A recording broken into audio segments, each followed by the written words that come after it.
സാറേ, സൂസമ്മയുടെ ശവം എവിടെ ഇട്ടിരിക്കുന്നേ? സൂസമ്മയോ? അതെ സാറേ, പത്രത്തിലൊക്കെ വന്നില്ലയോ?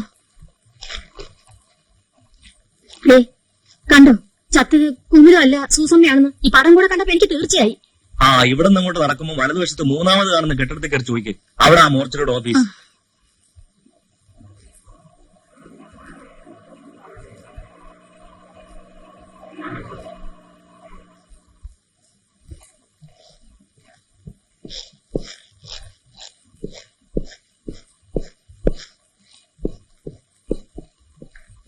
ആ സാധനത്തിന് നമ്മൾ തന്നെ കുഴിച്ചു മൂടണം. ചാവുന്നതിന് അവർക്ക് എന്തൊരു ഡിമാൻഡായിരുന്നു എന്റെ മാമദേവ. ചത്ത് കഴിഞ്ഞപ്പം കുഴിച്ചുകൂടാൻ പോലും ആരുമില്ല.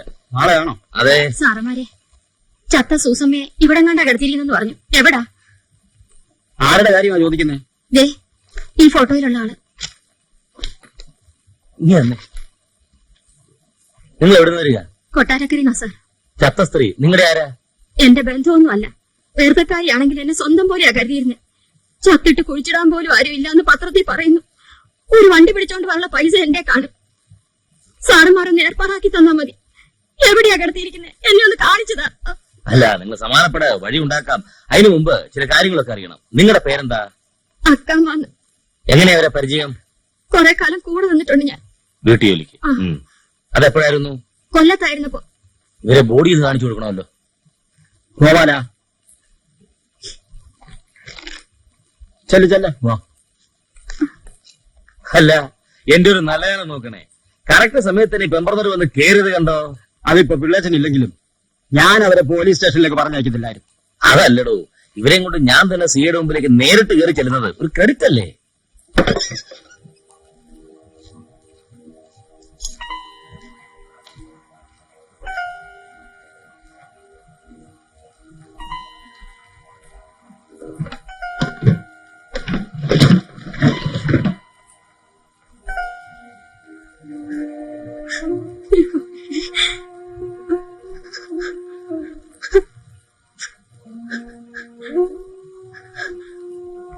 ഇത് തന്നെയാണല്ലോ ആള്.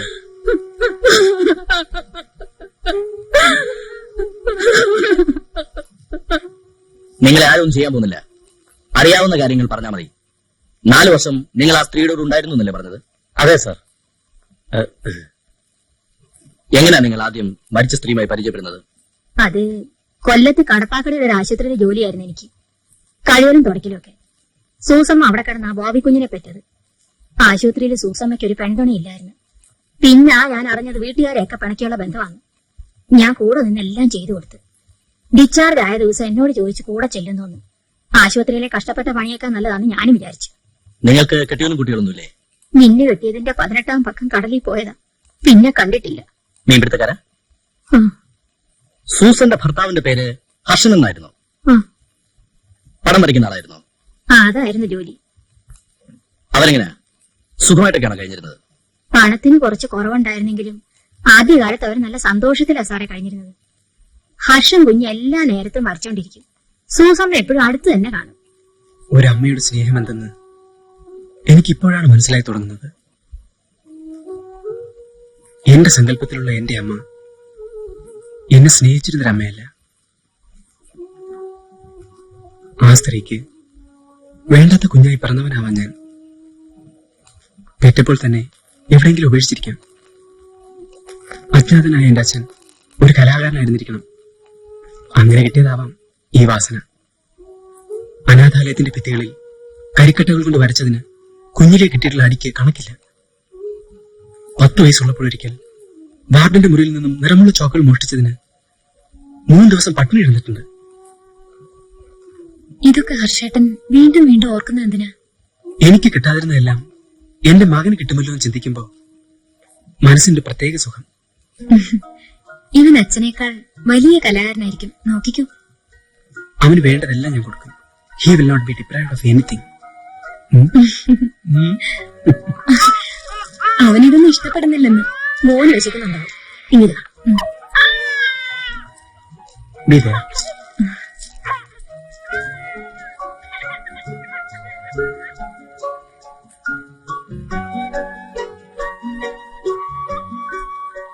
സൂസൻ, നിന്നെ കണ്ടുമുട്ടിയതാണ് എന്റെ ജീവിതത്തിലെ ഏറ്റവും വിലപ്പെട്ട നിമിഷം. നീ എന്നെ സ്നേഹിക്കുന്നു അറിഞ്ഞപ്പോ മുതൽ ഞാൻ അനാഥനല്ലെന്ന് എനിക്ക് തോന്നി തുടങ്ങി. എന്തൊരു മാറ്റമായിരുന്നു അത്. You cannot imagine. എനിക്കെല്ലാം അറിയാം ഹർഷേട്ട. ഹർഷേട്ടന്റെ മനസ്സ് എനിക്കറിയാവുന്ന പോലെ മറ്റാർക്കാണ് അറിയാവുന്നത്? എന്റെയും ജീവിതത്തിലെ ഏറ്റവും വലിയ നിമിഷം ഹർഷേട്ടനെ കണ്ടുമുട്ടിയത് തന്നെയാ. മരണത്തിന് മാത്രമേ നമ്മളെ ഇനി അകറ്റാൻ പറ്റൂ. എന്തൊരു ത്യാഗമാണ് നീ എനിക്ക് വേണ്ടി ചെയ്തത്. പുള്ളിക്കാരൻ ഒത്തിരി വരച്ചു കൂട്ടിയെങ്കിലും അതൊന്നും വാങ്ങിച്ചോണ്ട് പോകാൻ ആരും വന്നില്ല സാറേ. പണത്തിന് വലിയ ബുദ്ധിമുട്ടായി തുടങ്ങി. പണവും വെച്ചും കടമേടിച്ചും ഒക്കെ ആ സമയത്ത് കഴിഞ്ഞിരുന്നത്. ആ കുഞ്ഞിന് ഒരുപാട് കൂട്ടുകാരുണ്ടായിരുന്നു. അവരൊക്കെ സഹായിക്കുമായിരുന്നു. അത് പറയുമ്പോ വേറൊന്നുകൂടെ പറയണേ. ആ കൂട്ടുകാരെല്ലാം കൂടെ തന്നെ ആകുന്നത് കുടിച്ചു കുടിച്ചാ ചത്തെ. വരുന്നവരെല്ലാം കുപ്പിയും കൊണ്ടാ വരുന്നേ. സന്ധ്യയായ പിന്നെ പറയേം വേണ്ട. എന്നും 5ഉം 6ഉം പേര് കാണും. സംസാരം ബഹളവുമാ. Absolutely meaningless. അതുകൊണ്ടാണ് ഞാൻ പറയുന്നത്, നിരാശ പാടില്ല സുഹൃത്തെ. കലാകാരന് ഒരിക്കലും അതുണ്ടായിരുന്നു. നിങ്ങൾ എഴുതിക്കൊണ്ടേയിരിക്കണം. ഇല്ല, ഐ ആം സ്റ്റോപ്പിംഗ്. ഇനി മരിക്കുന്നവരെ ഞാൻ ഒറ്റ ഒരു കവിത പോലും എഴുതില്ല. ഞങ്ങൾ അതിന് സമ്മതിക്കത്തില്ല. നിങ്ങൾ എഴുതിയേ വരും. Why do you compel him? അയാൾക്ക് എഴുതാൻ വയ്യെങ്കിൽ എഴുതണ്ട. ഞങ്ങൾക്കുള്ളത് എടുത്ത് മേശപ്പുറത്ത് വെച്ചിട്ട് ചേർത്ത് കഴിച്ചിട്ട് കിടന്നു. മണി 12 ആവാൻ പോകുന്നു. അവരിങ്ങനെ ഇരിക്കും. അക്കാമ്മച്ചേട്ടത്തി, അച്ചാറിന് നല്ല ടേസ്റ്റ് ഉണ്ടെങ്കിൽ ഒരു ഇച്ചിരി. തീർന്നു പോയല്ലോ. കുഞ്ഞ് നേരെ ഒരുപാടായി. കിടക്കണ്ടേ? അത് നേരെ നമുക്ക് പോണ്ടേ? ഈ വീട്ടിലെ സ്ത്രീയൊക്കെ വഴങ്ങണ്ടേ? ഉള്ളത് നമുക്ക് എല്ലാവർക്കും കൂടെ കഴിക്കാമല്ലോ ഏട്ടത്തി. എല്ലാവർക്കും കൂടെ തികയത്തില്ല. ഈ ഫോർമാലിറ്റി ഒക്കെ ഞങ്ങളോട് വേണം ഹർഷ. ഞങ്ങൾ എവിടെയെങ്കിലും പോയി എന്തെങ്കിലും കഴിച്ചോളാം. വാ, പോവാ. എവിടെ തന്റെ വൈഫ്? ഉറങ്ങിയോ? വിളിക്കാം. സൂസൻ, ഉപദ്രവിച്ചതിൽ വിഷമം തോന്നരുത്. യാത്ര ചോദിക്കാൻ വിളിച്ചതാ. Good night. വരട്ടെ. Good night. Okay, tomorrow. കഴിക്കാം.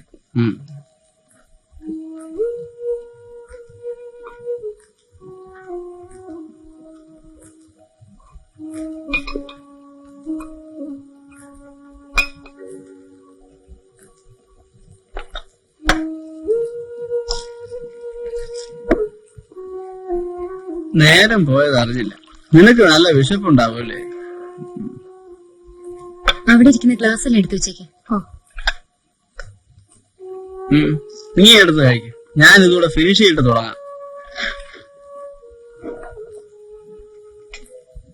ഹർഷേട്ടൻ എന്തുമാത്രം കുടിച്ചിരിക്കുന്നു അറിയാമോ?